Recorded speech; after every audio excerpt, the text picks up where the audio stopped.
So I was standing at the kitchen sink the other night, hands deep in soapy water, staring out the window at, well, absolutely nothing. And I had this feeling, you know the one I'm talking about. Mm-hmm. It wasn't a thought exactly.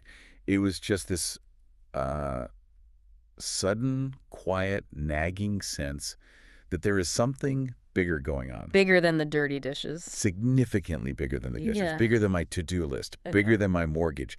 It's that fleeting sensation that you aren't just this solitary unit bouncing around in a pinball machine, but that you're actually like plugged into something vast. Right. Maybe it's intelligent, maybe it's just alive. I mean, people call it the universe, source, nature, God.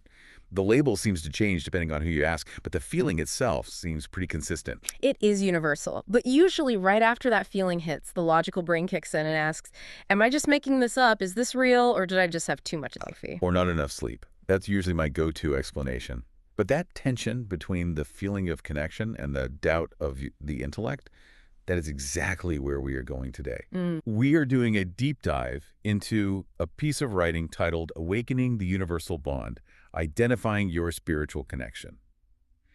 And the mission's a little different today. We aren't looking at theology. We aren't debating creeds.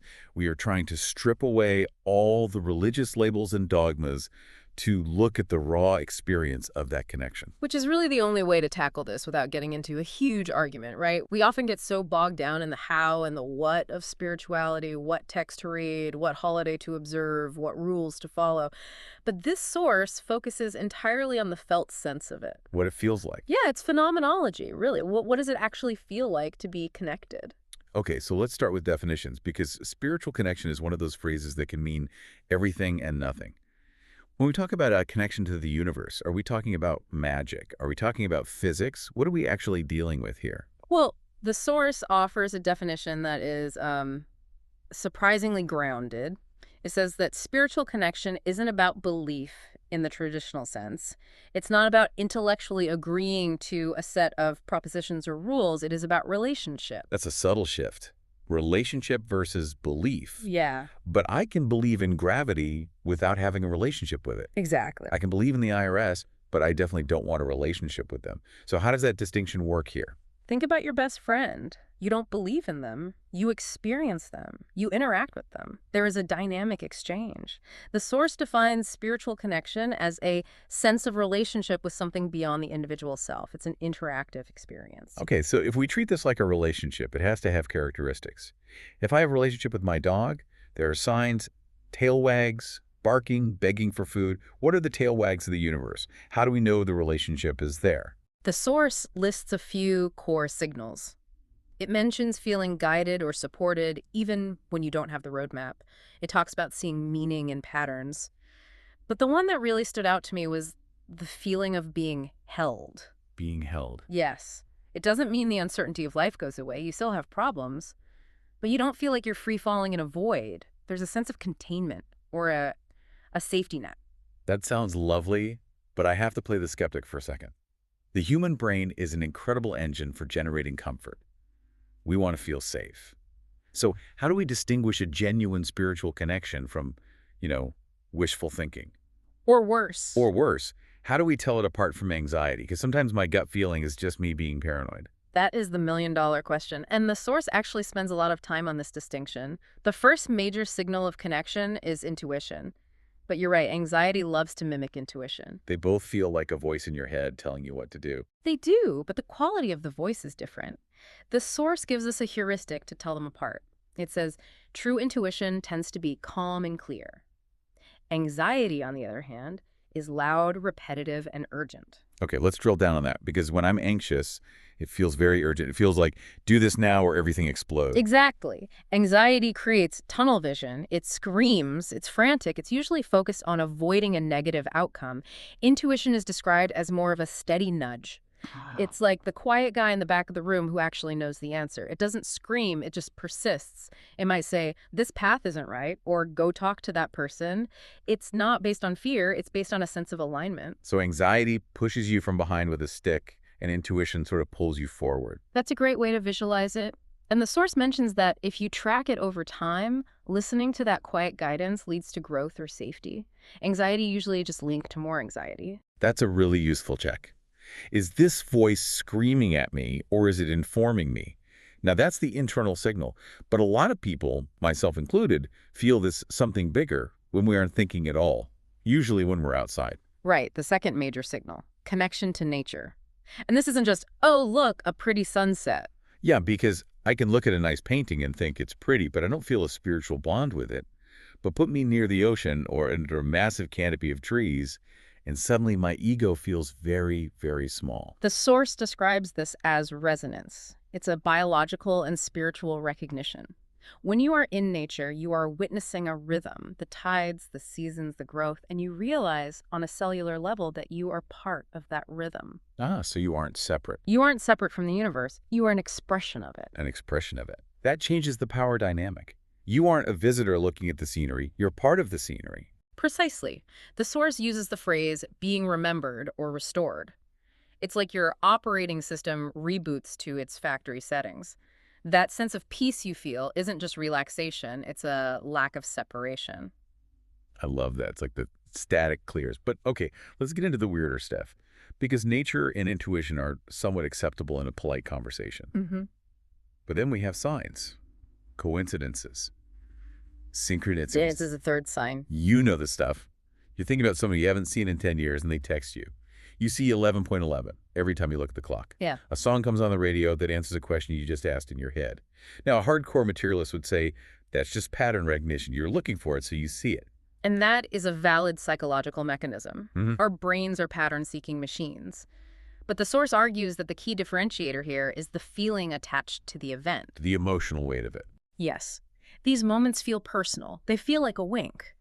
The source interprets this as a dialogue. You put a thought or a need out there, and the external world reflects something back.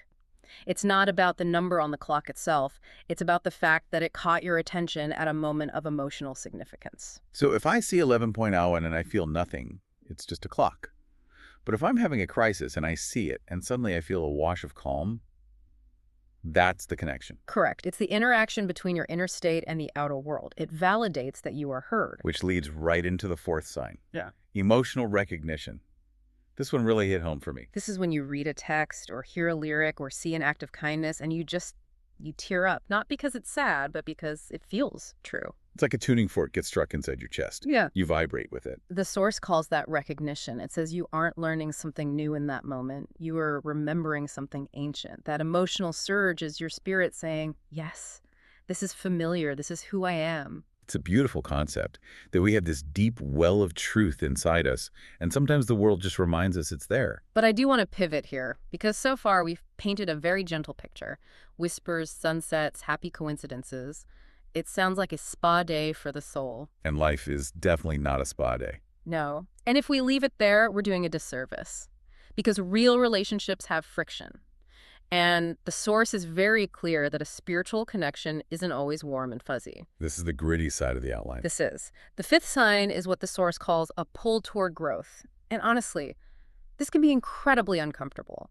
A true connection often nudges you to break cycles. It pushes you to heal generational wounds, to release patterns that aren't serving you. Can we define generational wounds quickly, just so we're all on the same page? Sure.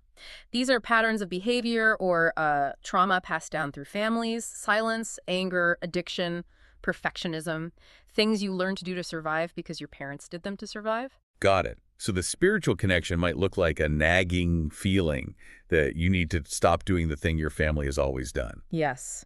And that is scary. It might mean setting a boundary with a parent. It might mean leaving a relationship that looks good on paper but feels dead inside. The source says this pull doesn't always feel good, but it feels right. It's a friction that propels you forward. So we need to debunk the love and light myth. Just because it's spiritual doesn't mean it's easy. Sometimes the most spiritual thing you can do is have a really difficult conversation. Absolutely. Growth is messy. The universe isn't just interested in your comfort, it's interested in your evolution. And speaking of messy, we have to talk about trauma. I'm really glad the source included this because for a lot of people, the idea of trusting the universe sounds insane. If you've been hurt, if you've been abused, your nervous system is wired to scan for danger, not for connection. That is a crucial nuance. If you have experienced trauma, your biggest line might be hypervigilance. The idea of surrendering or feeling held isn't just difficult, it can feel unsafe. So if a listener is struggling with that, does it mean they're spiritually broken?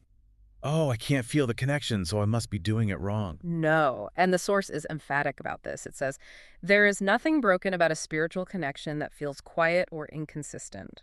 For a trauma survivor, connection might look like simply learning to feel safe in your own body for 5 minutes. It's about pacing. It is. Think of it like a plant in winter. It looks dead on the surface. There are no leaves, no flowers. But underground, the roots are alive. They're just conserving energy. Connection can be dormant. It can be silent. That doesn't mean it's gone. That is such a relief. It takes the performance pressure off. You don't have to be radiating light 24/7. Sometimes you're just a dormant plant, and that's fine. It's necessary. Seasons are necessary. Okay, so we've identified the signs, the gentle ones and the gritty ones. We've validated the silence. Now, let's get practical. Say our listener is nodding along thinking, okay, I think I have this connection, but I want to strengthen it. How do we turn up the volume? Do we need to go live in a cave? Thankfully, no. The source offers practices that fit into a modern life. And the first one is the hardest one, stillness. Yeah, just be still. Easy for the monk on the mountain, much harder when you have a toddler and 3 Slack notifications pinging you every minute. It is hard. But the source emphasizes that this doesn't have to be an hour of rigid, cross-legged meditation. It can be micro-stillness, 5 minutes of journaling, sitting in your car for 2 minutes before you walk into the house. The goal isn't to empty your mind. It's to let the sediments settle so you can see the water clearly. And what do we do in that 2 minutes? We ask questions. But, and this is key, we ask gentle questions. We don't interrogate the universe. We ask things like, what feels true for me right now? Or what do I need to know today? And then you listen. You don't demand an answer. You don't try to solve it like a math problem. You just open the space. The answer might come as a thought or a feeling, or it might come 3 hours later when you're in the shower. What feels true for me right now? That is a powerful anchor. It cuts through a lot of the noise. It grounds you immediately. The second practice is what the source calls tracking shifts. Which is basically keeping a logbook of the magic, right? In a way, it's about paying attention to those moments of calm without reason, or noticing when a synchronicity happens. When you start tracking them, you realize they happen more often than you think. You start to see the thread running through your days. It's the Bader-Meinhof phenomenon. Once you notice a specific car, you see it everywhere. Yeah. Once you notice the connection, you see it everywhere. Exactly. And that awareness builds the relationship. Now, the third practice is my favorite because it's so practical for decision-making. Distinguishing resonance versus urgency. We touched on this with intuition, but let's go deeper. Because we live in a culture of urgency. Everything is urgent. Yes. But the source makes a fascinating distinction here. It says urgency usually comes from the ego, that protective, survivalist part of the brain. Urgency creates tunnel vision. It says, there is only one choice, and you have to make it N-O-W or you will die. It's binary. It's yes, no, live, die. Right. Resonance, on the other hand, is panoramic. It opens the field of vision. It feels grounding. It feels nourishing. If you are making a decision and you feel a frantic constriction in your chest, that's urgency. That's fear. If you feel a slow, steady pull towards something, even if it's scary, that's resonance. That is a life hack. Is this urgent or is this resonant? If I could just ask that before sending every email, my life would be better. It saves a lot of stress. And finally, the fourth practice, rituals. Now, hold on. Ritual is a heavy word. I feel like some people hear that and think they need to buy $100 worth of crystals or learn a Latin chant. No Latin required. The source highlights that the power of ritual is in the meaning, not the complexity. Psychologically, a ritual is just an anchor. It's a way of signaling to your brain, we are shifting gears now. So it's a container for intention. Yes. It could be lighting a candle before you work. It could be a mindful walk around the block where you leave your phone at home. It could be looking at the moon and just saying thank you. I like the idea of low-stakes rituals. Just small moments of honoring the mystery without making a production out of it. Exactly. But there's a trap we need to talk about. The source mentions a big obstacle that blocks a lot of us from recognizing this connection. The comparison trap. The Instagram shaman effect. Oh, totally. You scroll through social media and see someone who says, I meditated for 4 hours and saw a golden dragon and received a download about the future of humanity. And you're sitting there thinking, Well, I just felt kind of peaceful looking at a tree. I must be doing it wrong. Why isn't the universe texting me directly? Right. Where is my dragon? The source is very firm on this. Not everyone sees visions. Not everyone hears messages. Not everyone has these dramatic, cinematic, mystical experiences. And that is okay. So a quiet connection is valid. A quiet, steady connection is just as valid and sometimes more sustainable than a flashy one. Highs are often followed by lows. A steady hum is something you can build a life on. I feel like we need to hear that. We assume spirituality has to be loud and technicolor. But if you look at the greatest spiritual traditions, they almost all point back to silence, to the still small voice. The source gives what I think is the ultimate permission slip here. It says, if it feels real and grounding to you, it matters. It doesn't require external validation. That brings it right back to the relationship concept. My relationship with my partner looks different than your relationship with yours. Why should my relationship with the universe look like anyone else's? Precisely. It's unique to you. It's shaped by your history, your trauma, your joy, your curiosity. It's yours. So if we zoom out and look at this whole picture, we have this universal bond. It's whispering to us through our intuition, that calm, clear voice. And through nature, it's winking at us through synchronicities. It's challenging us to grow and heal our wounds. But it's also patient with us when we're in a winter season. That's the summary. The universe usually whispers rather than shouts. It speaks through timing, through that gut feeling, through quiet clarity. And the source says, the more gently you listen, the more familiar that voice becomes. It's a practice of tuning in, like finding a radio station. It is. It's like learning a new language, but it's a language you used to speak a long time ago. You're just remembering the words. I love that. Well, as we wrap up this deep dive, I'm feeling a little more connected already. Just talking about it brings it into the room. It does. Attention is a form of devotion, in a way. Just turning our attention to this topic strengthens the bond. So for everyone listening, maybe take a second today. Look at the sky, or listen to that quiet nudge, or just ask yourself, what feels true? You might be surprised by who or what answers. And if I can leave you with one final thought to mull over, we talked about how this connection is a relationship. And we talked about how sometimes it feels silent. Right. If we really embrace the idea that this is a relationship, then perhaps those periods of silence or doubt aren't an absence of the universe. Maybe they aren't a broken connection.